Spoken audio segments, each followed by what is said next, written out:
Good evening, everyone. Welcome to the Majors and Quinn YouTube channel. My name is Annie. I'm the events coordinator at Majors and Quinn Booksellers in Minneapolis, Minnesota. If you're not familiar with us, we're an independent bookstore in South Minneapolis. Thanks for being here. If this is your first virtual event with us, thanks for coming. We've been doing virtual events for about a year now, and it has been an exciting and strange time, but we have been so fortunate to have so many people tune in to this new type of author event that we've been working with, and we're so pleased to have Benjamin Percy here for his book launch of The Ninth Metal, and talking in conversation with Peter Geye, who is, of course, another wonderful Minnesota novelist, friend of the store. So thanks, everyone, for being out there. Some of you are here because you have already purchased your copy of The Ninth Metal from Majors and Quinn. If you are one of those people, thank you so much for your support. It really helps us continue to put on events like this and eventually get back to in-person events by buying your books at the indie bookstore that's putting the events on. That is the best way you can support us. Those of you who are just tuning in from registration, I will be dropping a link to the book on our shelves into the comments, so you can head over to the Majors and Quinn website if you so choose anytime during or after the event. We are open. Majors and Quinn is open 10 a.m. to 10 p.m. daily. So if you happen to be in the Twin Cities area, you can swing by and do that in person. But of course, our website is available 24/7, and you can order books for pickup or ship anywhere, including internationally. So, speaking of the comments, please talk to us, say hello. I see someone has already said hi. Let us know where you're watching from, and also ask questions. Ben and Peter are going to be taking questions at the end of the hour, so anytime you think of them, just write them there in the comments, and we will take as many as we can towards the end of this hour we have together. For those of you who are not familiar with these speakers tonight, I am going to introduce them. Except I am not on that page. This is classic. All right. Ben Percy has won a Whiting Award, a Plimpton Prize, 2 Pushcart Prizes, an NEA Fellowship, and the iHeartRadio Award for Best Scripted Podcast. He's the author of the novels The Ninth Metal, The Unfamiliar Garden, Dark Net, The Deadlands, Red Moon, and The Wilding, 3 story collections, and an essay collection, Thrill Me. He also writes Wolverine and X-Force for Marvel Comics. He lives in Minnesota with his family. Ben, thanks so much for being here, and congratulations on your newest book. Thanks so much for having me. And Peter Geye has received his MFA from the University of New Orleans and his PhD from Western Michigan University, where he was editor of Third Coast. Geye is the author of the award-winning novels Safe from the Sea, The Lighthouse Road, Wintering, and Northernmost. He currently teaches the year-long novel writing project at the Loft Literary Center. Born and raised in Minneapolis, he continues to live there with his family. Peter, thanks for coming back to another virtual event with us. I'm so looking forward to your conversation, and I will be back at the end to help go through questions. Have fun, guys. All right. Thanks, Annie. And thanks to Majors and Quinn for hosting this. And thanks, Peter, for hanging out. In a normal time, we'd all be packed into the store, drinking bad wine, eating room temperature cheese cubes, trying not to make our folding chairs creak, and I admit that I miss all of that. I miss literary fellowship and catching up with old pals and meeting new ones and connecting with readers face to face after all the time I spend alone in my cave. But we're not there yet. We're close, but we're not there yet. And I am really damn appreciative that you've taken the time to hang out tonight. I know Zoom fatigue is real. And I suppose the bright side to all this is that, hopefully, possibly, you're all in your pajamas right now with a cocktail, possibly multitasking with some laundry or dishes. And though Majors and Quinn is in Minneapolis, I know there are folks logging in from all over, Wichita to Waikiki. So thanks for hanging out, everybody. Peter and I are going to bullshit about the book, about craft, about the business, whatever else comes up. And please, hit us with comments, questions along the sidebar here. of the Zoom. But I'm going to start off with a little reading, just a little one, because I know it's hard to sustain that kind of thing over Zoom. But this comes from chapter 10 of The Ninth Metal. At some point, you read a bedtime story to your child for the last time.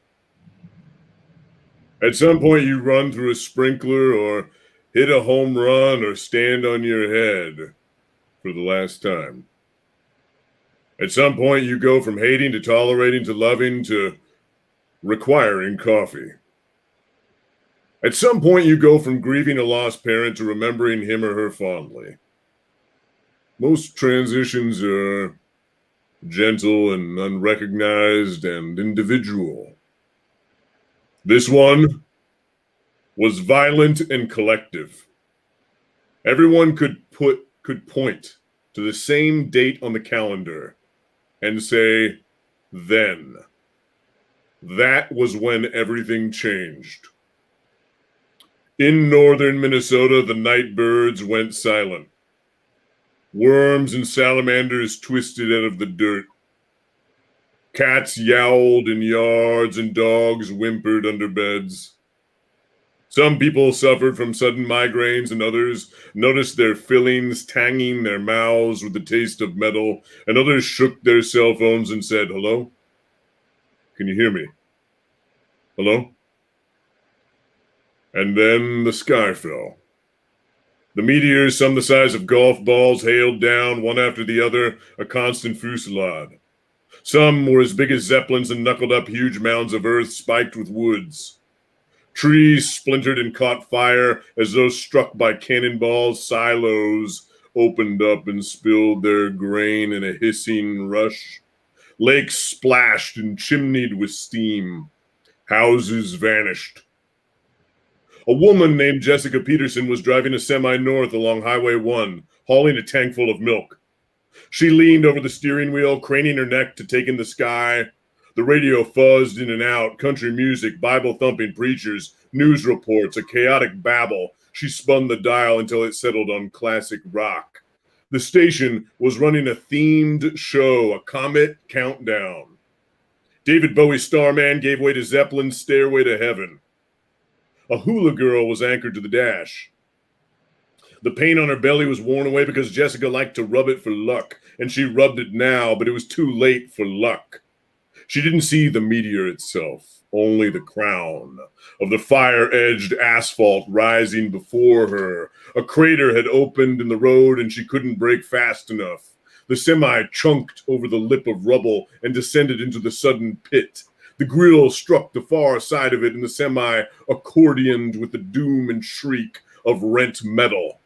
The tires melted, and the milk glugged out of the fissured tank and formed a scalding pond that boiled and steamed. A man named Paul Weitz was washing dishes after dinner while his daughters watched television in the living room. They kept complaining about the quality of the picture, and he kept telling them, if it's so horrible, shut it off and get your butts to bed. He added more soap to suds up the water and scraped some dried yolk off a plate with his fingernail, and then noticed that the half and quarter full glasses on the counter beside him were trembling. Water shivered inside them. Their rims chimed against each other. He looked out the window in time to see the shining paths of a dozen or more meteors. He charged into the living room and scooped up his daughters with his soap-splattered hands just as the house began to shake. Holes opened in the ceiling and the floor. Cinders splintered the air. He dodged between columns of short-lived light, and when he glanced up, he could see rough patches of the sky. His daughters were screaming when he laid them in the bathtub and covered their body with his and said, "It's going to be okay. Daddy will keep you safe." Ken Pierce was out on Miners Lake in his V-Sport cruiser. He had a six-pack of hams on ice in the cooler and a pole baited with a leech in the water. Fish probably wouldn't be biting this time of night, but what the hell? Here he was, waiting on the meteor shower to get going, so he might as well try his luck. When the sky began to streak and strobe, so did the reflective surface of the water, so that he felt he was floating inside a globe of shaken stars. The air trembled with the thunder of sonic booms and cratered mooring, so Ken didn't hear the water splashing and plopping all around him as fish leaped, crazed by what was happening. He spilled his beer when a walleye flopped into his lap. One sunfish and then another smacked the deck. A trout arched over the railing and rattled directly into the ice-filled cooler. And on a 400-acre lot 30 miles outside of North Fall, a quick succession of impacts pounded the earth. Not much remained of the Gundersons' maple forest, but scorched stumps and burning leaves. The displaced dirt had nudged the foundation of the house up on one side so that it sat crookedly, but it was otherwise spared. Its windows had shattered. Some of the vinyl siding had melted. Bricks still fell from the chimney and water gurgled from a broken pipe. One meteor hit close to the house and produced a splash of molten metal like a muddy wave of lava, and the little boy named Hawken was slammed by the final burning reach of it. He barely had time to throw up his arms before it struck him. His scream was silenced before it ever left his mouth. He went rolling across the lawn, cowled in red-hot metal. The lawn scorched and smoked beneath him. His clothes and hair were incinerated. He lay there for several minutes, his body tremoring, and the metal cooled to a silver sheen that slowly shrank to patches like puddles drying in the sun before being absorbed into his skin entirely. He went still, and then he rose with a gasp, deep and hungry. He looked around at a landscape that was unrecognizable, all smoke and fire and what looked like some hellish lake, a massive silver reach veined through with red. He ran then, into the night. He had forgotten about his parents. He had forgotten his name. For the moment, he was nothing but fried nerve endings, and he had no plan except to escape the pain that seemed centered in this place. He would later be discovered wandering naked down the middle of the highway with a blank look on his face. When asked what had happened, he could only say, "The sky fell on me." Thanks. Cue the thunderous applause. I'm sure everyone out in Dreamland tonight, Ben, is applauding for you. I'm honored to have the first opportunity to say congratulations. Oh, thanks, man. I think, as I told you, for those of you who don't know, Ben and I are pals. Our families are friends, our wives are friends, and we spend a lot of time together. And so it would be very natural. And incidentally, we have similar personalities in which we like to give each other a hard time and plenty of shit. It would be really easy for me to tease right now, but I really want to say congratulations. As I mentioned, I think that this is just simply your best book so far, which is a real testament given the fineness of the others. And I loved it from first page to last. You continue to sort of amaze me, not only for the work itself, but for the variety of the work that you do. And we'll touch on that in a little bit. But the opening line of this book is, it begins with a comet. The comet that has just landed on Gunderson Woods from the reading you gave. And I thought that would be a good place to start. Yeah. I'm wondering, and this could go in 100 different directions from here. But I'm wondering actually about the science of omnimetal. Maybe you can explain what it is, and just spend a little bit of time describing the conception of the idea, yeah, and then how you put into motion the story that was going to be the vessel for this invention. Well, let me first say thanks, Peter, for all the nice things, and let me also say to the audience, the only reason that he said those nice things is because I paid him $5. He's really cheap. I'm looking forward though to the next time we can hoist a few cold ones. And the question is multifaceted. I mean, it's an age-old sci-fi concept, right? A comet comes streaking through the solar system. The Earth spins through the debris field, and we are introduced to new matter. I use that premise as a trigger event. And the reason is that I wanted to create my own, you could say, Marvel or DC universe. And we'll get into that probably a little bit later. But the idea is that when we spin through that debris field, the laws of the Earth are upended. The laws of geology, of biology, of physics, the geopolitical theater is thrown into chaos. And as a result of this, we have a new world within this world. And the way in which I approached this was as a shared universe. So it's called the Comet Cycle for a reason. There are 3 books I'm contracted for, but this is not a trilogy. It could be 6 books, it could be 9 books, it could be more than that. And the first 3 books all take place at the exact same moment in different parts of the world. And this first book has to do with omnimetal, this omnimetal strike that hits northern Minnesota. The next book, The Unfamiliar Garden, has to do with alien plant life that's growing in the Pacific Northwest, the wettest corner of our country. The third book has to do with Alaska, Skyvault, that's the name of the third book, and mirror matter and dark matter. And there are recurring characters that appear in all of them. There are implications, new discoveries that inform. But the idea is, in part, business-based as well as creatively inspired, in that there's always attrition when it comes to book series. And I want people, instead of thinking of these as sequels, you can read them in any order. And with this book, right, the focus on northern Minnesota, if you haven't checked out Peter's books already, you really need to. And it's been inspiring to read them, in part because, well, I love this state. I've lived here almost a decade. And Peter's books have been kind of a roadmap to the state.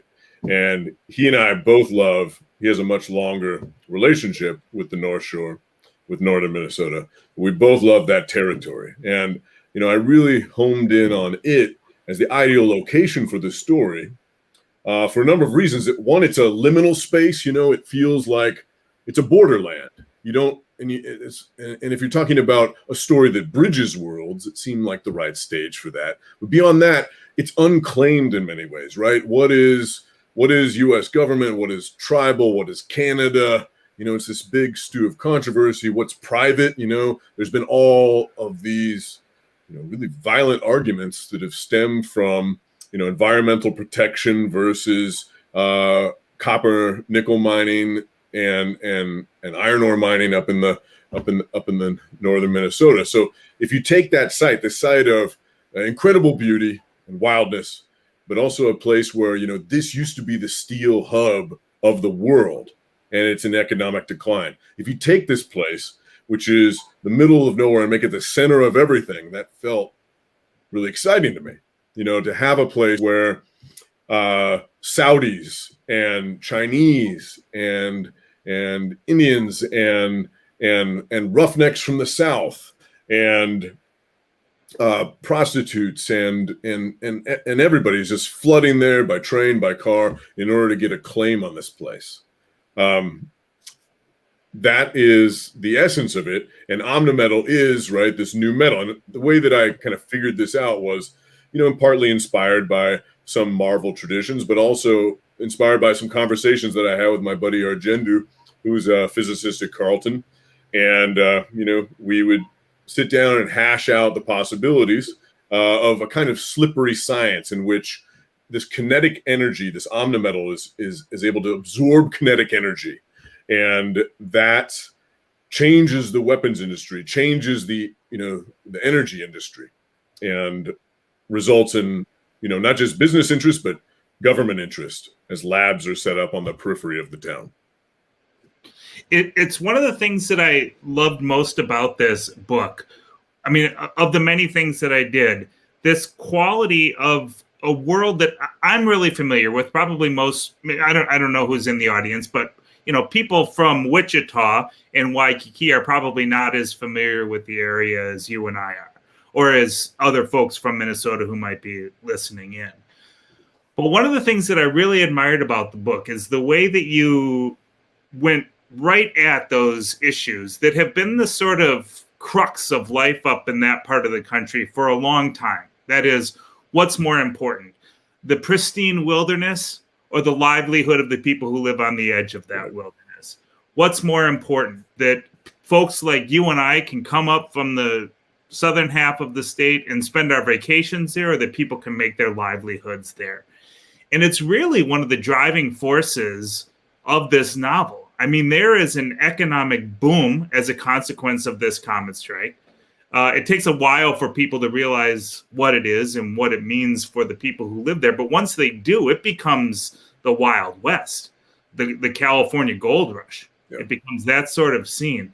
And I love the way that it would have been really easy to let those issues, like whether or not, who's going to get to mine the Omnimetal, for example, just to let it be, an impetus for the action. But that quality, that conflict comes back time and time again, and not just with respect to the mining industry and the livelihood of the people who live up there, but with respect to everything that comes with it. The police force, for example, there's you don't shy away from the topic of corrupt police, for example.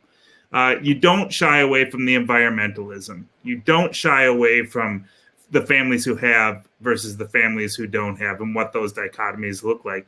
And I wonder if that is, I've always recognized it in your work. I mean, you invent these fantastical and oftentimes, fully imaginary places that are but rooted in the real world. Like there's always an element of that. Here it was like the real world felt almost as much a part of it to me as all of the invention. And I wonder if you yourself saw that evolution in the work, if it's intentional, what you think about it. Yeah, I'm always trying to, with my speculative work, hold a cracked mirror up to reality. And sometimes it's easier to face issues of the day through that cracked lens, through that indirection, right? Rather than facing it head on. And, I'm inspired by, of course, headline issues. And one of them connects to what you were talking about before. You talked about it as a boomtown, right? And I was reading all of these articles about the Bakken oil formation and doing research into that, and the way in which North Dakota, with these sudden man camps that sprung up, and the bodies that were buried in shallow graves, and the rise in drugs and prostitution that hit North Dakota, and just like the crazy money that farmers were making all of a sudden when they sold their mineral rights, that definitely informed this novel, as well as the environmental impact of all that. But ideally, and some people have called this like sci-fi Deadwood or sci-fi Succession, because it has a lot to do with legacy as well. But, in writing about it, I don't want to be preaching in any way. I don't want to be didactic. I'm trying to be political without being polemical, writing about this sort of subject in a way where the characters are on all sides of it, so that, I'm trying to raise questions instead of answer them.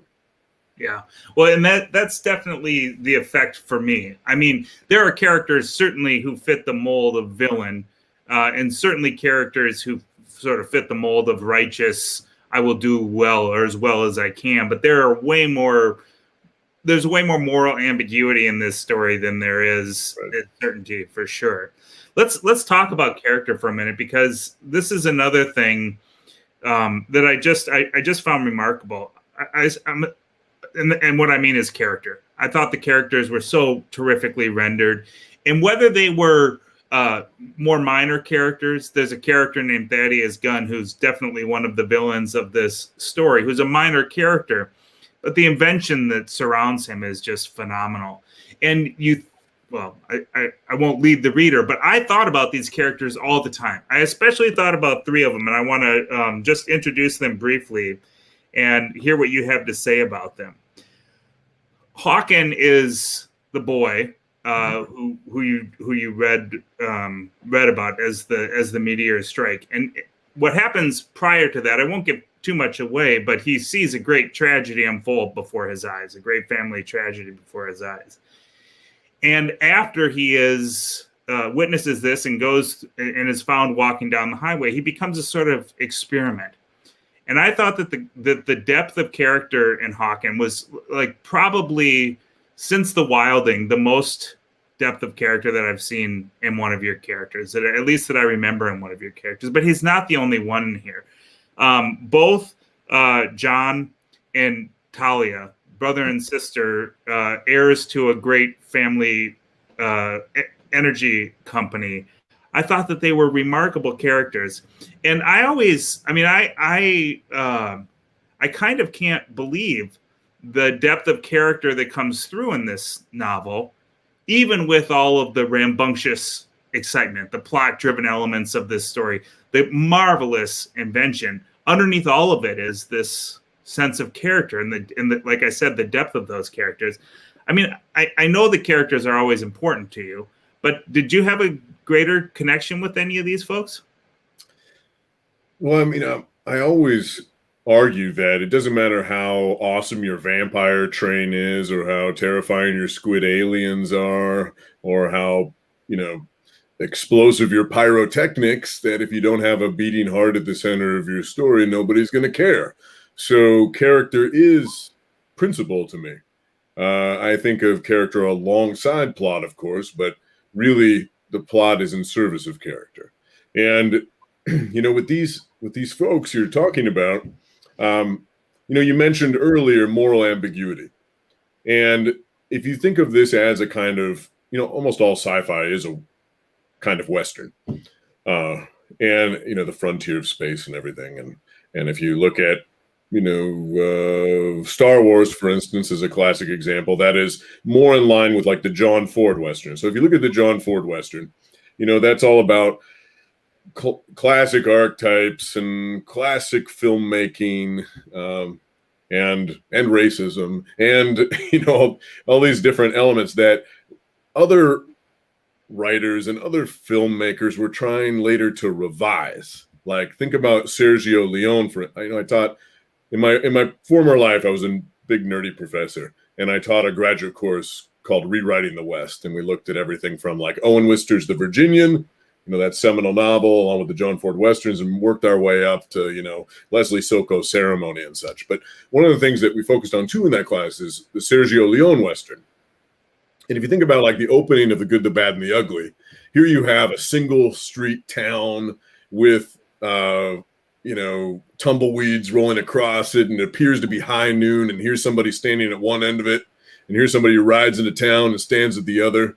And you think what this is, right? You think this is in the John Ford tradition. But then the camera work starts to get all weird. It's not like those, open shots where you see like a wagon train moving along. Instead, it like goes from like big shots of the landscape to sudden shots of a scarred up face. So that almost replicates, that Southwest imagery. And then you have like the things almost moving in fast forward at times, and the music's a little off. And anyways, these characters, they start moving towards one another, and you see like a rib slatted dog, and you see, rib cage doors flapping back and forth on some of these buildings. And again, you see all these elements that belong to the Western, but then instead of, as they pull aside their dusters and, tremble their fingers toward their 6-shooters, instead of firing at one another, they instead unite, go into the saloon, and you hear gunfire, thunder. And a second later, somebody crashes through the window, a third guy that you haven't seen before. And he's got a gun smoking in one hand, and he's got a big turkey leg in the other, and strips of meat hanging from his teeth. And the music pauses, and you hear, the screen pauses, and it goes, "Ay, ay, ay," and it says The Ugly. And then he jumps onto one of their horses, steals it, and races out of town. And what he's doing in that moment, the filmmaker Sergio Leone, is he's saying like, okay, we're taking that Western you thought you knew with the black hats and the white hats, and all these guys, they're wearing brown hats. And instead of cowboys being like white knights, they're instead like morally ambiguous, ignoble, almost a rapacious presence in the West. And so I'm more interested in that model, right, of thinking. And so all of these characters, even characters like Stacey Toll, right, the rookie cop, right, she thinks she has a moral code that she's going to stick to. But nobody can survive in this place with a rigid code like that. So she has to sort of learn what the frontier is and compromise her morals to survive this place. And I guess that the larger, you know, question you're asking though has to do with empathy. And I don't know. I feel like this novel was written over the past 4 years, and I don't know. Maybe it's just me. Maybe it's age. Maybe it's the pandemic. I don't know, but I feel like I've gotten a little numb. I was feeling that way over the past 4 years. I was feeling a little numb, like my nerves got shredded. Like I wasn't capable of, like I'd lost my capacity for awe. And, you know, I pinpointed a few different things that maybe caused this, but one of them too is just the information glut that we're exposed to every day. You know, I know too much. I know what's going on in Chicago and Rio and Beijing. If there's a disaster, I can tune in to video footage of it within seconds and hear firsthand testimony, and then later see surveillance and body cams and hear a bunch of experts hashing it out. It's too much. And I think that overload inspired me to try to write this in that I wanted to create something that was unknown, because in the unknown is awe, is wonder, is the sublime. And that was one of my challenges to myself, was sort of to rediscover wonder when writing this. And hopefully that is infectious. Hopefully that carries over to the readers, but I think it applies to the characters themselves that I was trying to build. And that I was making a concerted effort to really live inside of them in an almost theatrical way, and to feel, even for some of the nastier characters, a sense of empathy and understanding. I mean, that's such a fabulous description of arriving at however it was the characters came to be. And I say that because it's the same feeling that I'm left with after finishing the book. That is, that I have been someplace new with people that I never knew, but until now, but feel like I know them intimately now. And I guess for me, that's the marker of success when it comes to any kind of story. And I want to go back to what you just described there, the movie scene you described in just a minute, because I think it's a perfect sort of entry point for at least how I understand how you understand stories and the larger universe of this.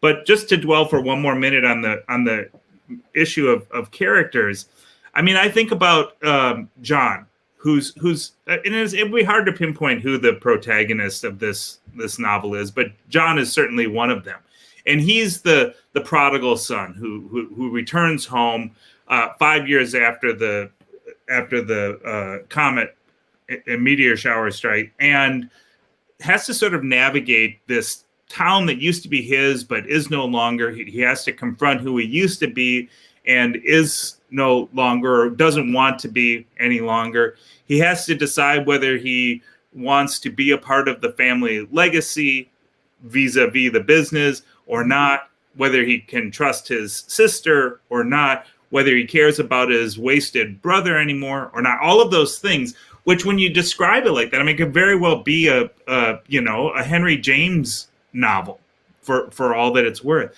But there's never a moment where what he does or his response to something is predictable in the way that literary characters so often are.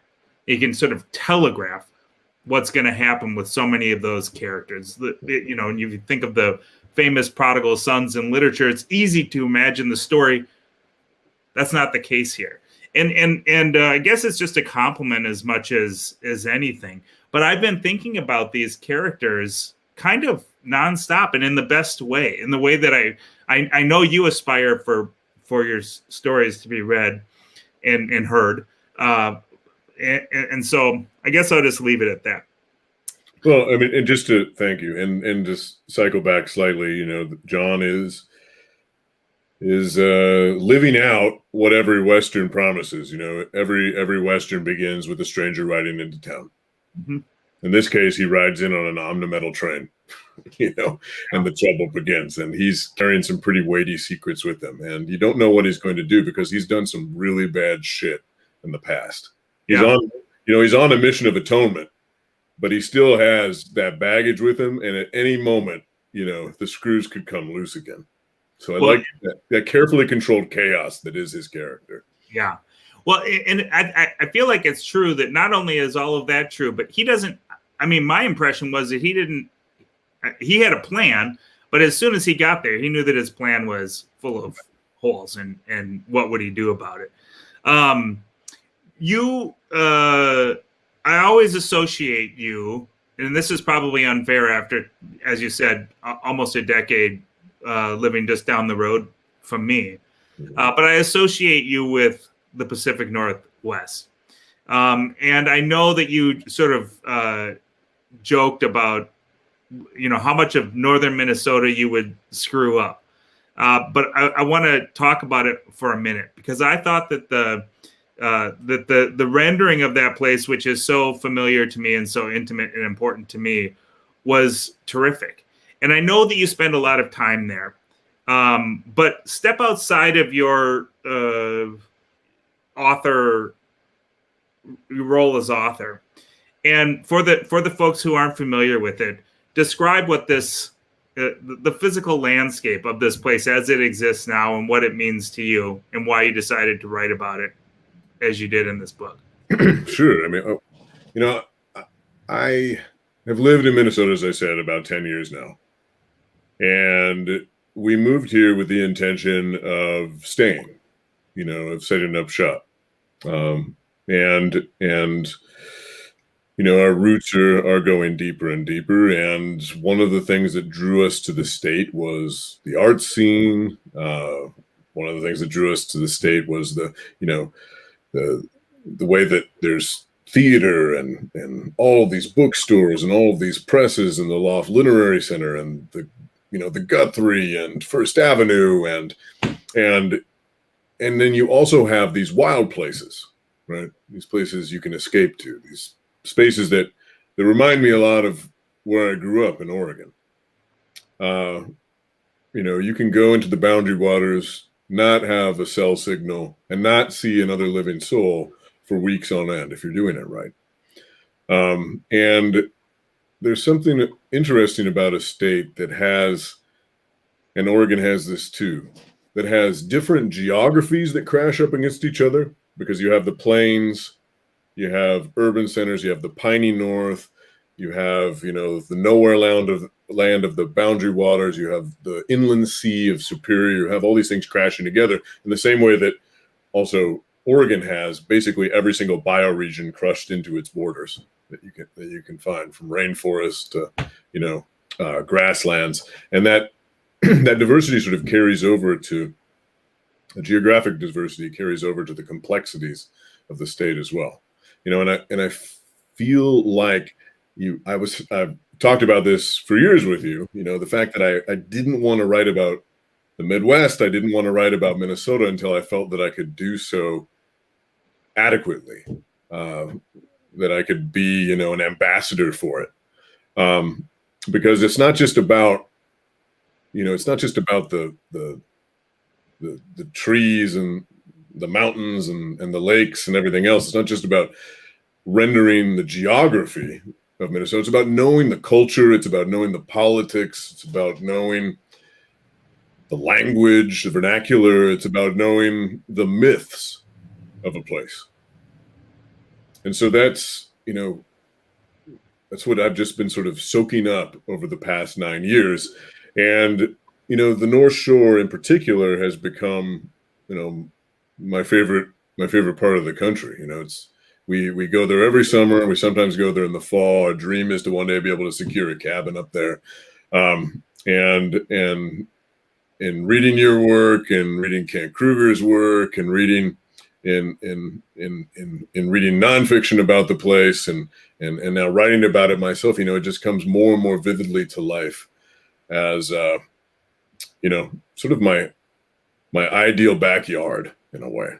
Mm-hmm. So I'm glad to hear that I passed the Peter barometer, because I know that you'd be the ultimate critic. No, more than past it. I think it's a terrific addition to what is already a pretty rich legacy, and I was thrilled to see you undertake it, and appreciate too as a lifelong Minnesotan, appreciate what you just said about feeling like, spending enough time here to be able to honor all those things that you wanted to honor about the place. I'll just ask another question or two, and then we'll turn it over to the audience. So for those of you out there, please, I don't have the questions up on my screen. I somehow managed to make that disappear. But if they're out there, we'll revisit those and take any questions in just a minute. But before we turn it over to the folks out there, I loved your description of the Western that you described, The Good, the Bad, and the Ugly, the opening scene of that movie. And I've heard you talk many times. I've read all your books. I've read your craft book and have assigned it to students and recommended it to aspiring writers all over the place. Because this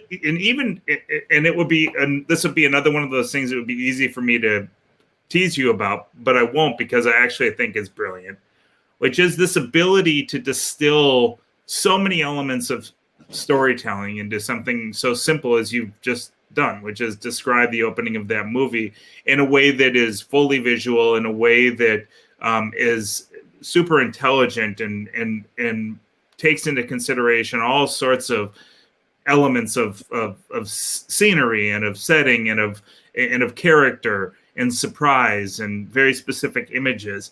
And I know that that's how your books read. They read in that way, and that they have a cinematic quality. And I hear you talk about it, and I'm like, well, it must be so easy for Ben, because your mind is just geared this way. And I should say too, not that this will be a surprise to anyone who knows you, but for those people who don't, literally the hardest working writer I know.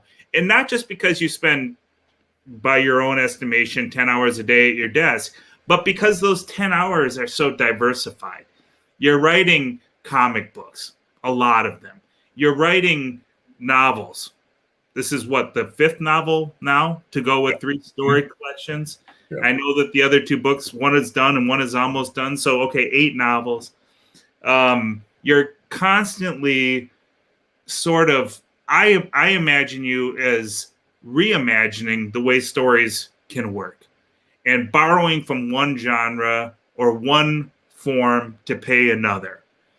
And I think that and I know that's not a question, but I think that that's one of the reasons that your stories are so thrilling, because you don't feel beholden like I do to some stodgy old form, that, the old fashioned historical novel, but you're willing, and not only willing, but sort of adventurous in how you're going to tell stories.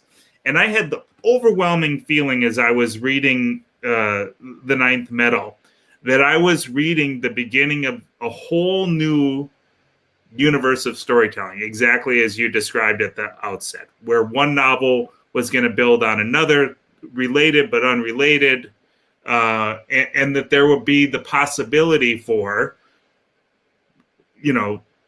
Netflix series and movies, and not just 3 novels, but as many novels as you ever wanted to write about this. You could spend the rest of your life doing it.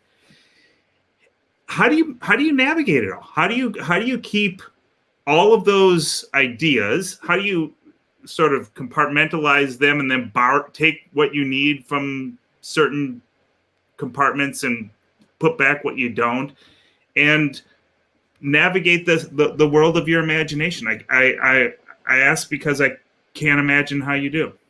I mean, sometimes my brain does feel like it's going to be torn into confetti, but I'd segment my day so that I'm working on, say, the novel in the morning, because that's where the really heavy lifting has to be done, and maybe comics or screenplays, they're more spare in their descriptive efforts. They're sometimes more like outlines, right? When you write a feature screenplay, you're not having to overemphasize, your description of some sunlit mountain or whatever else. You leave that up to the cinematographer.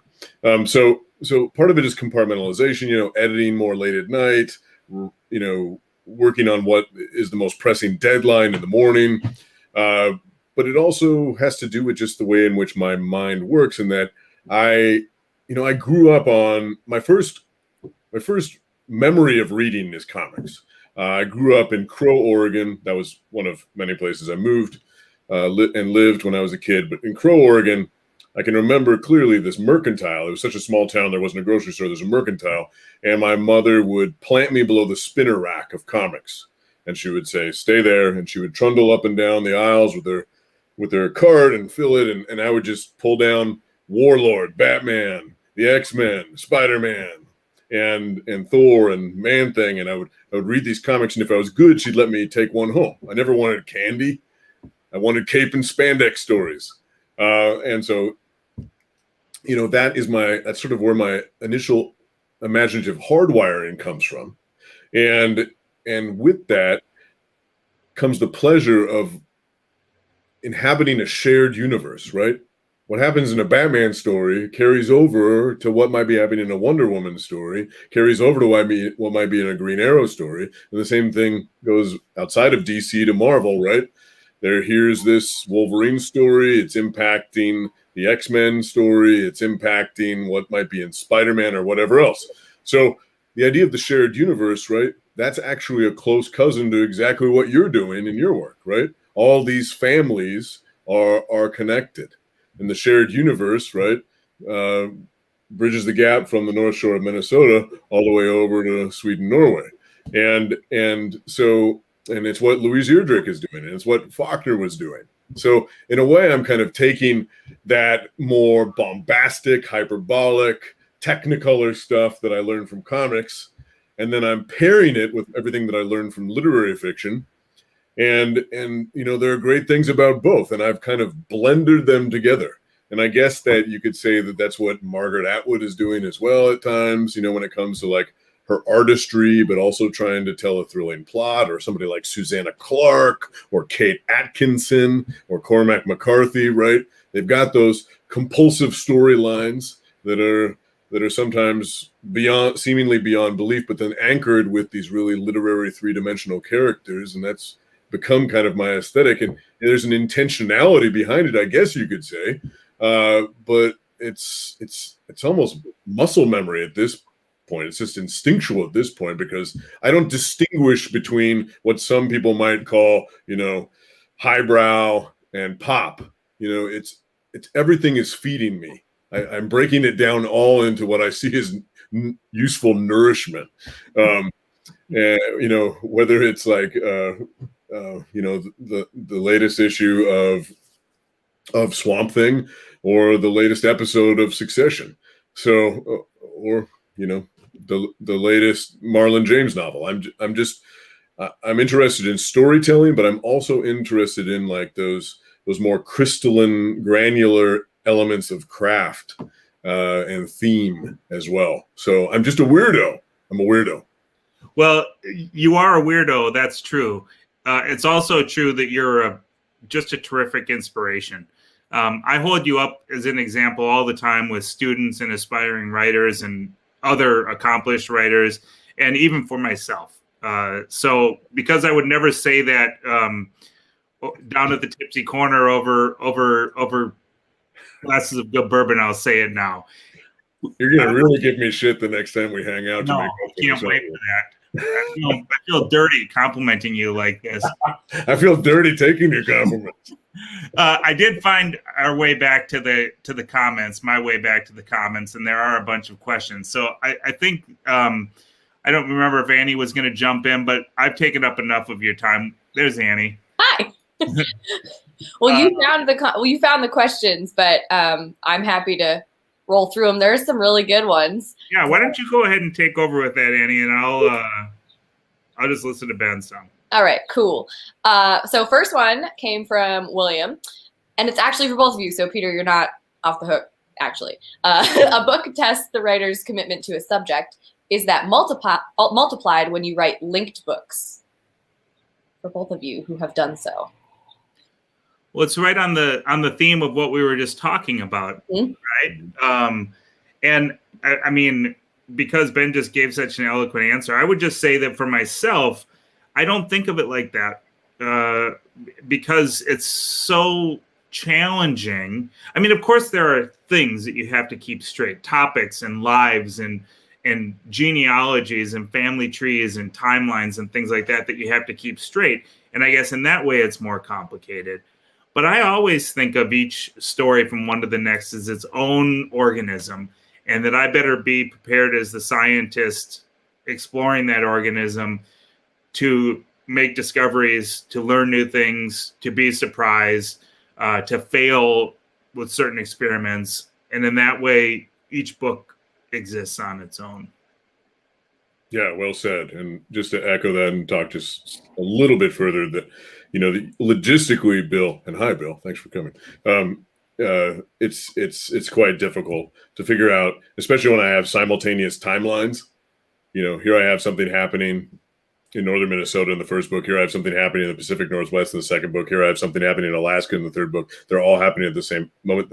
Like I'm having to really, and there's flashbacks connected to when the meteor struck. There's a lot to timeline there, and I've created outlines on the wall just to make sure it all lines up. But in a way, it's freeing because I'm kind of kicking down the fences and saying I can just keep building. Around the periphery of all these stories, I'm making references to what's happening in Russia, what's happening in the Amazon rainforest, what's happening in a trench in the South Pacific, what's happening in the Gobi Desert.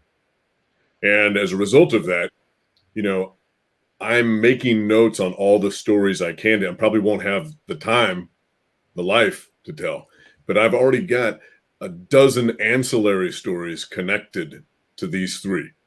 And I really hope to make it a planetary crisis and represent that in the stories and locations that show up in the future. Well, that sort of starts to get into this other question we have from Paul. I'm curious how you stay creatively energized writing these types of stories while you're also working on titles like X-Force and Wolverine on a consistent basis. But, you're sort of consistently generating ideas, which sounds kind of energizing. Yeah, I'm an intense guy. I drink a lot of coffee. I'm never kind of not working, even when I'm like watching a show. Like in my brain, I'm thinking about something, like pause it. I'll tell my wife Lisa, like pause it. I gotta write something down. And so I guess I'm in overdrive constantly. So I need these things to sort of lance the boil to get it out of my system. If I don't write, I get kind of jittery. And I find that, I go where the electricity is. So I was talking before about how I organize my day, and it's kind of a lie because sometimes I'm just, so jacked up about like, oh, this Wolverine story I'm writing right now, which is what I'm writing right now. There's this Wolverine thing coming, and I can't tell you about it, but know that it's awesome. And anyways, I'm, it's just this massive event, and I'm trying to put all these parts together and work with the artist, and I'm just writing, I'm putting everything I have, like I'm just pouring all of my, piss and vinegar into it.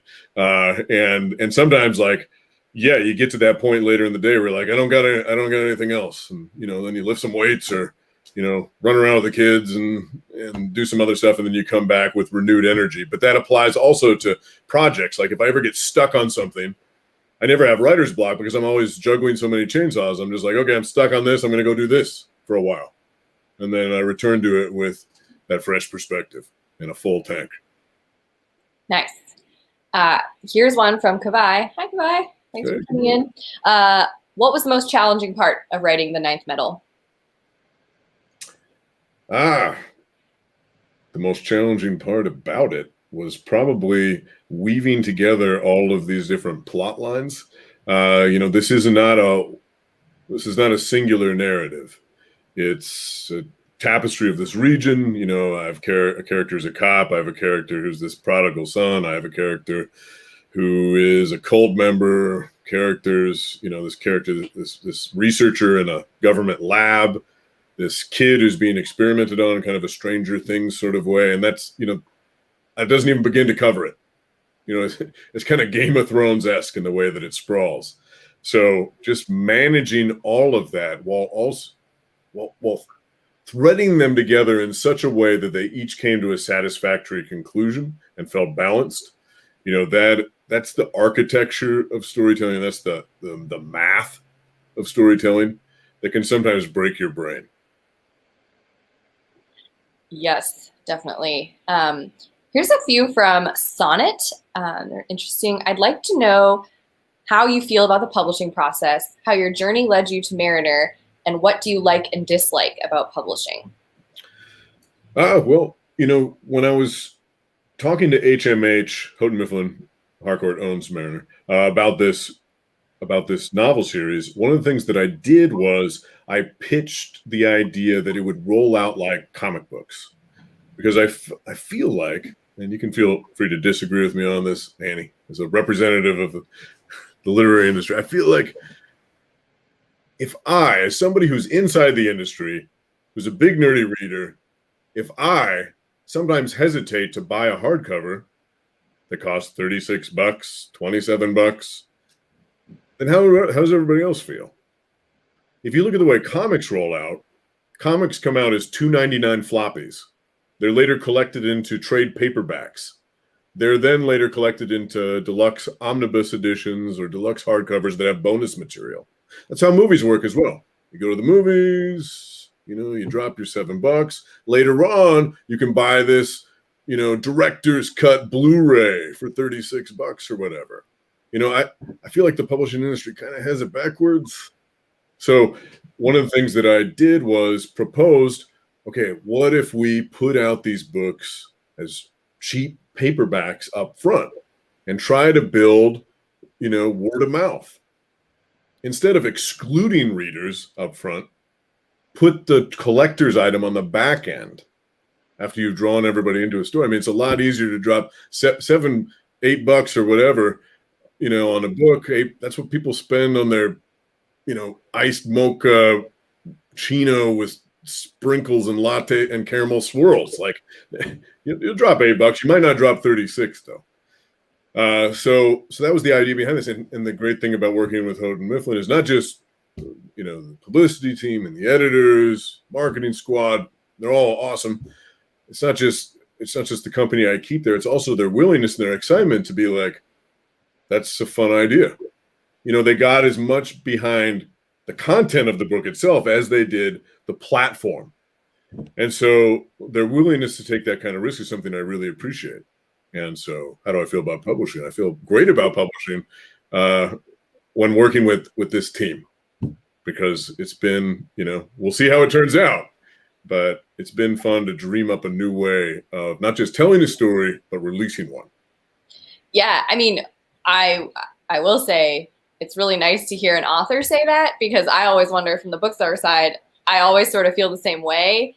And I am like, especially with a lot of the books that I read and like personally like to hand sell, they're often like, this is like some book translated from Romanian and like you should read it. And it's they're not like on the cover of a magazine type things. And so when I see paperback originals in publisher catalogs, I'm always like, yeah, do that more. And then I always am like, well, how do authors feel about it? I don't really know how it works out on, that side, but yeah. I'm always in favor of a paperback original.